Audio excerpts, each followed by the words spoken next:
Welcome to your first day using scissors. We're going to be using paper shapes just like we have been doing, but today you're going to get to make your own shapes with this special tool. The first thing you do when you get to your seat is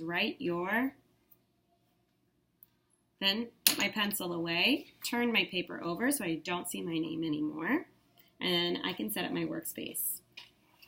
I can take some shapes, some colors that are interesting to me into my workspace, and take a pair of scissors for me to use.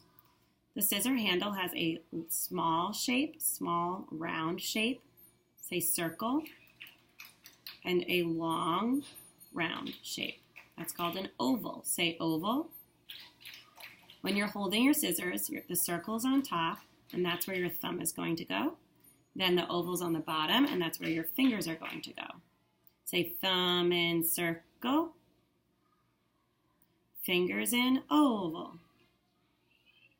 When you're cutting, the point of the scissor is always away from your body. So say point away. I'm going to open my scissors wide and close.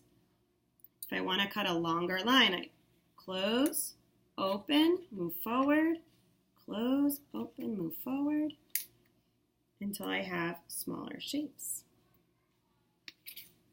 I can also turn my paper while I close the scissors, but my scissors are always pointing away from me. You shouldn't ever see your scissor hand moving. After you've cut some shapes you like, put your scissors down so you can arrange your shapes. I wonder if they're going to be touching, coming together to make a larger image, or if they're going to be apart from each other. It is up to you. Then we'll be getting glue. Same thing like last class. So the glue cup goes to the share dot, like this. Take a glue brush, wipe, wipe, wipe. And then on the back of my shape, all I need is dot, dot, dot. Then I can stick it down with no mess. And it's time to clean up.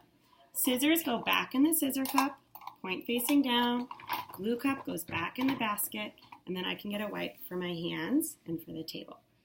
Anything that's not stuck to your paper is going to go back in the paper tray. Nice and flat for the next artist. Now it's your turn.